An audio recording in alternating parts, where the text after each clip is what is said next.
ಒಂದು ಸಣ್ಣ ಹಳ್ಳಿಯಲ್ಲಿ ರಾಘವ ಎಂಬ ಹುಡುಗ ವಾಸಿಸುತ್ತಿದ್ದ. ಅವನಿಗೆ ಬಾಲ್ಯದಿಂದಲೇ ಕ್ರಿಕೆಟ್ ಮೇಲೆ ತುಂಬಾ ಆಸಕ್ತಿ. ಶಾಲೆಗೆ ಹೋಗಿದ್ರೂ ಮನೆಗೆ ಬಂದ ಕೂಡಲೇ ಅವನು ಬ್ಯಾಟ್ ಹಿಡಿದು ಮೈದಾನಕ್ಕೆ ಓಡುತ್ತಿದ್ದ. ಆ ಹಳ್ಳಿಯಲ್ಲಿ ದೊಡ್ಡ ಮೈದಾನ ಇರಲಿಲ್ಲ. ಒಂದು ಚಿಕ್ಕ ತೆರೆಯ ಜಾಗದಲ್ಲಿ ಮಕ್ಕಳು ಎಲ್ಲರೂ ಸೇರಿ ಕ್ರಿಕೆಟ್ ಆಡುತ್ತಿದ್ದರು. ರಾಘವನ ಸ್ನೇಹಿತರು ರಾಮು, ಶಂಕರ್, ಇಮ್ರಾನ್ ಎಲ್ಲರೂ ಒಟ್ಟಿಗೆ ಆಟ ಆಡುತ್ತಿದ್ದರು. ಅವರ ಬಳಿ ಒಳ್ಳೆಯ ಬ್ಯಾಟ್ ಇಲ್ಲ, ಚೆಂಡು ಕೂಡ ಹಳೆಯದು. ಆದರೂ ಅವರ ಉತ್ಸಾಹ ಮಾತ್ರ ಕಡಿಮೆಯಾಗಲಿಲ್ಲ. ಒಂದು ದಿನ ಹಳ್ಳಿಯಲ್ಲಿ ಕ್ರಿಕೆಟ್ ಟೂರ್ನಮೆಂಟ್ ಘೋಷಿಸಲಾಯಿತು. ಹತ್ತಿರದ ಹಳ್ಳಿಗಳ ತಂಡಗಳು ಕೂಡ ಭಾಗವಹಿಸಬೇಕಿತ್ತು. ರಾಘವ ಮತ್ತು ಅವನ ಸ್ನೇಹಿತರು ತುಂಬಾ ಖುಷಿಪಟ್ಟರು. ನಾವು ಕೂಡ ಭಾಗವಹಿಸೋಣ ಎಂದು ನಿರ್ಧರಿಸಿದರು. ಆದರೆ ಸಮಸ್ಯೆ ಏನೆಂದರೆ ಅವರ ಬಳಿ ಸರಿಯಾದ ಉಪಕರಣಗಳಿರಲಿಲ್ಲ. ಹೊಸ ಬ್ಯಾಟ್, ಚೆಂಡು, ಗ್ಲೌಸ್ ಎಲ್ಲ ಬೇಕಿತ್ತು.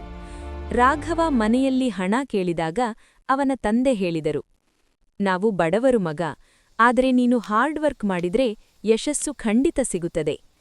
ಈ ಮಾತು ರಾಘವನಿಗೆ ಪ್ರೇರಣೆಯಾಯಿತು. ಅವನು ತನ್ನ ಸ್ನೇಹಿತರ ಜೊತೆ ಸೇರಿ ಕೆಲಸ ಮಾಡಲು ಶುರುಮಾಡಿದ.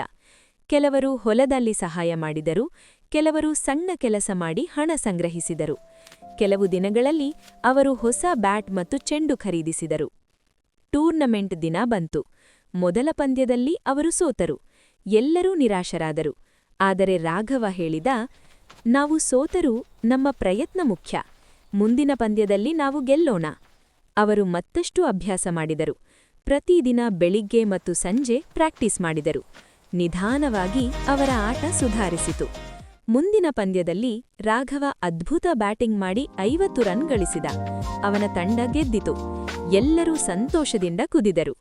ಫೈನಲ್ ಪಂದ್ಯ ಬಂತು. ಇದು ತುಂಬಾ ಕಠಿಣ ಪಂದ್ಯವಾಗಿತ್ತು. ಕೊನೆಯ ಓವರ್ನಲ್ಲಿ 10 ರನ್ ಬೇಕಿತ್ತು.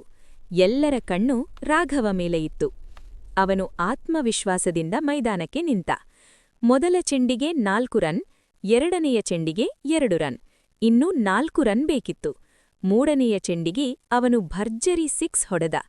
ಪ್ಲಿಂಗ್! ಅವರ ತಂಡ ಗೆದ್ದಿತು. ಹಳ್ಳಿಯ ಜನರೆಲ್ಲರೂ ಅವರನ್ನು ಅಭಿನಂದಿಸಿದರು.